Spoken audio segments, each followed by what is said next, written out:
أصدقائي طلاب الصف الثامن رح ناخد درس هيدرية الماء العذب.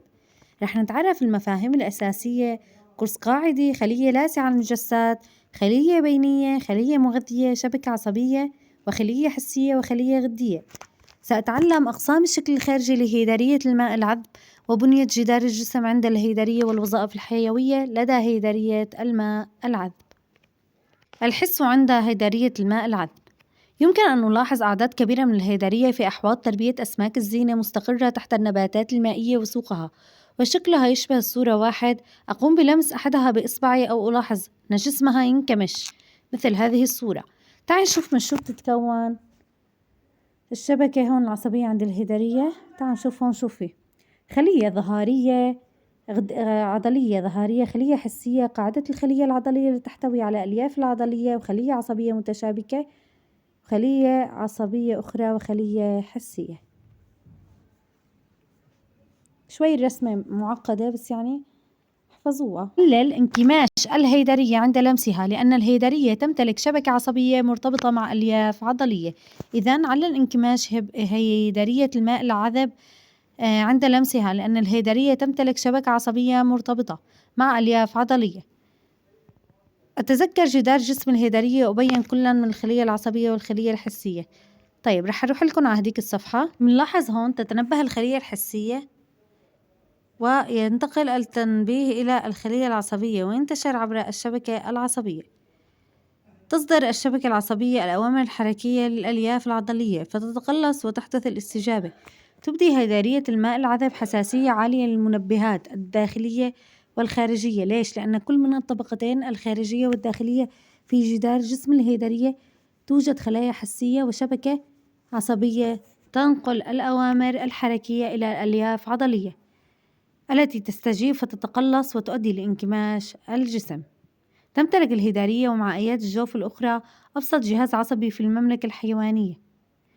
علل أن الخلايا الحسية لدى الهيدرية تمكنها من التمييز بين الضوء والظلام، لأن هذه الخلية تحوي مركبات كيميائية مشابهة للمركبات الموجودة في الخلية البصرية، يعني في عين الإنسان، وهذا يفسر أنها تنشط في الليل في اصطياد فرائسها ليلا. علل أنها تنشط الهيدرية في اصطياد فرائسها ليلا لأن بالهيدرية خلايا حسية تمكنها من التمييز بين الضوء والظلام، حيث تحوي مركبات كيميائية مشابهة للمركبات موجودة في الخلايا البصرية في عين الإنسان، وهذا مفسر أنها تنشط في الليل لاصطياد فرائسها. هذا التعليل كتير مهم، ركزوا عليه. شوف هون الانتقال والسمو. هون زحف القرص القاعدي باتجاه الفم، ثم رفع الفم باتجاه الأعلى والعودة ثني الجسم، بحيث تصبح المجسات والقرص القاعدي بجانب بعضهما البعض على سطح الاستناد.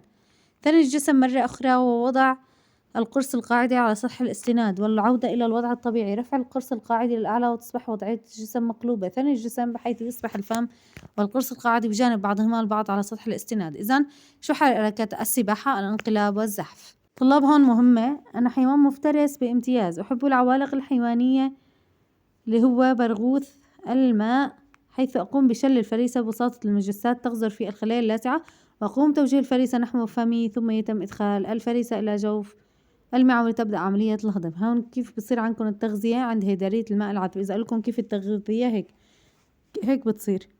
إذا شو بتاكل هيدرية الماء العذب؟ إذا قلكم شو بتاكل؟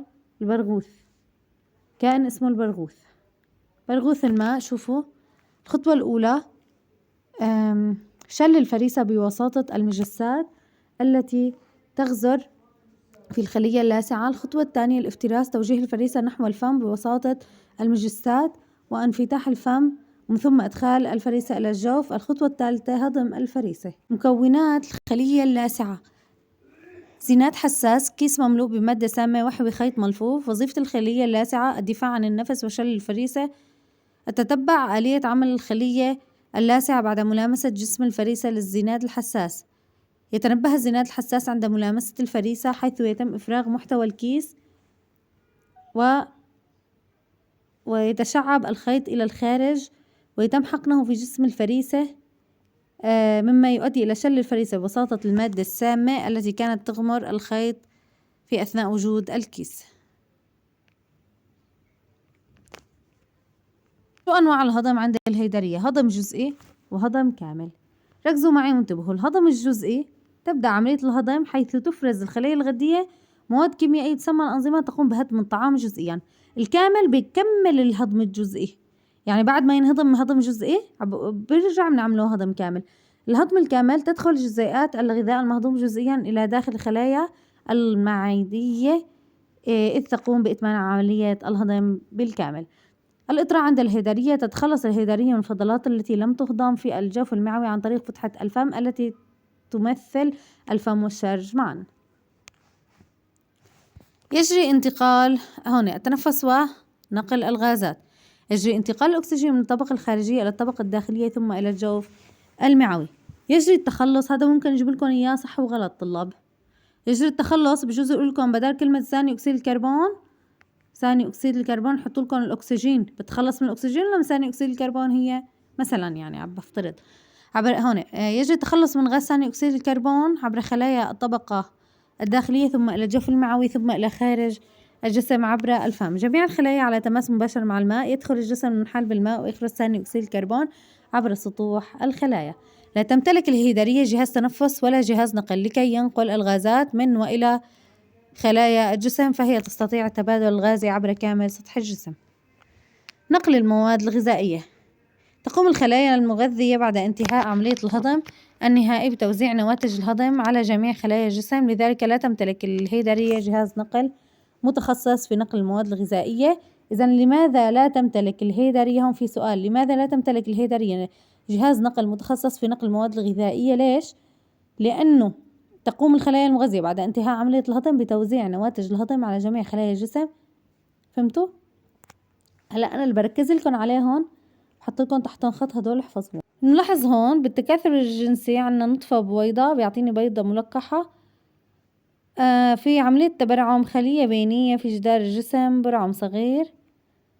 وهون تقوم الخلايا هون هون مكتوب تعويض القسم الصغير أو التجديد، بنقول عنه تجدد أو تجديد. تعالوا نشوف هون. تنقسم الخلايا البينية باستمرار وتقوم بتجديد جميع أنواع الخلايا في الجسم الهيدرية، وهي أيضا مسؤولة عن تشكيل البراعم والخصام والمبايض. تحكي الأساطير الإغريقية عن ثعبان مائي اسمه هيدرا في اللغة اللاتينية يقوم بتجديد رأسه إذا ما قطع. في الحقيقة تمتع الهيدرية بهذه الخاصية وهو سبب تسميتها، ولكنها ليست ثعبانا. رح نروح على التقويم النهائي اللي هو أكثر شيء مهم بالدرس. ما المسؤول عن إفراز الأنظيمات الهاضمة؟ هي الخلايا الغدية في الطبقة الداخلية من جدار الجسم عند الهيدرية. تثبيت الهيدرية على السطوح هو القرص القاعدي. إذا من هو القرص القاعدي؟ تنبيه الشبكة العصبية الخلايا الحسية. إتمام عملية الهضم هي الخلايا المغذية الظهرية في الطبقة الداخلية من جسم الهيدرية. انكماش الهيدرية هي الخلايا الحسية والشبكة العصبية والألياف العضلية في جدار جسم الهيدرية. تستطيع الهيدرية التنفس رغم أنها لا تمتلك جهاز تنفس، لأن التبادلات الغازية تجري على سطوح كامل خلايا جسمها، إذ أنها على تماس مباشر مع الماء. الهيدرية حيوان خنثى لأن الخصية والمبيض موجودان على نفس الفرد. خلصنا هون. هي التقويم النهائي. رح أرجع أعيدهم. إفراز الأنظيمات الهاضمة عن طريق الخلايا الغدية في الطبقة الداخلية من جدار الجسم عند الهيدرية. تثبيت الهيدرية على السطوع عن طريق القرص القاعدي. تثبيت الشبكة العصبية عن طريق الخلية الحسية. إتمام عملية الهضم عن طريق الخلايا المغذية الظهرية في الطبقة الداخلية من جدار الجسم الهيدرية. انكماش الهيدرية عن طريق الخلايا الحسية والشبكة العصبية والألياف العضلية في جدار الجسم الهيدرية. تستطيع الهيدرية التنفس رغم أنها لا تمتلك جهاز تنفس، لأن المبادلات الغازية أو التبادلات الغازية تجري على سطوح كامل جسمها خلايا جسمها، إذ أنها على تماس مباشر مع الماء. يعني الهيدرية موجود جسمها بالماء، المكان تتنفس منه موجود، وهي على تماس مع الماء. أين تتوقع أن تنعدم الخلايا القارصة؟ في منطقة القرص القاعدي في القدم، حيث توجد خلايا غدية تفرز مادة مخاطية تثبت على سطح الجسم. الهيدرية حيوان خنثى لأن الخصية والمبيض موجودان على نفس الفرد.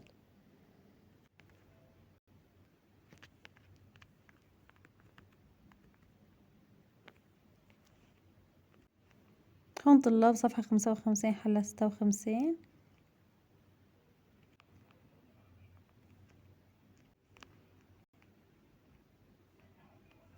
هون كاتبين لكم مكونات الخلية اللاسعة ووظيفة الخلية اللاسعة وآلية تتبع الخلية. وهون كاتبين لكم تكاثر جنسي نطفة بويضة بيعطيني بويضة ملقحة هيدرية جديدة. في التبرعم خلية بينية في جدار الجسم بيعطيني برعم صغير هيدرية جديدة. تقوم الخلايا البينية في جدار الجسم بتعويض القسم التالف الناقص عفوا. في التكاثر الجنسي نطفة زائد بويضة بيعطيني بويضة ملقحة. تقوم الخلايا البينية بتعويض القسم الناقص هيدرية جديدة، وتسمى هذه العملية بالتجدد. إفراز الأنظيمات من الخلية الغدية، تثبيت الهيدرية على من القرص القاعدي، تنبيه خلايا الشبكة العصبية من الخلايا الحسية مع عملية الهضم، الخلايا المغذية الظهارية، انكماش الهيدرية بالخلايا الحسية والشبكة العصبية والألياف العضلية في جدار الجسم. ورقة عمل علاقة الهيدرية بطبقة الطحالب الخضراء هي علاقة تبادل منفعة مقايضة. الطحالب تقوم بامتصاص ثاني أكسيد الكربون عند تنفس الهيدرية وتستخدمه في عمل التركيب الضوئي وتنتج سكريات الأكسجين. أما الهيدرية تأخذ الأكسجين الناتج عن الطحالب وتستهلكه في التنفس، وبذلك تتمكن الهيدرية من العيش في المياه القليلة التهوية بالأكسجين مثل المستنقعات. أمثلة أخرى: قنديل البحر، أقحوان البحر، شقائق البحر والمرجان.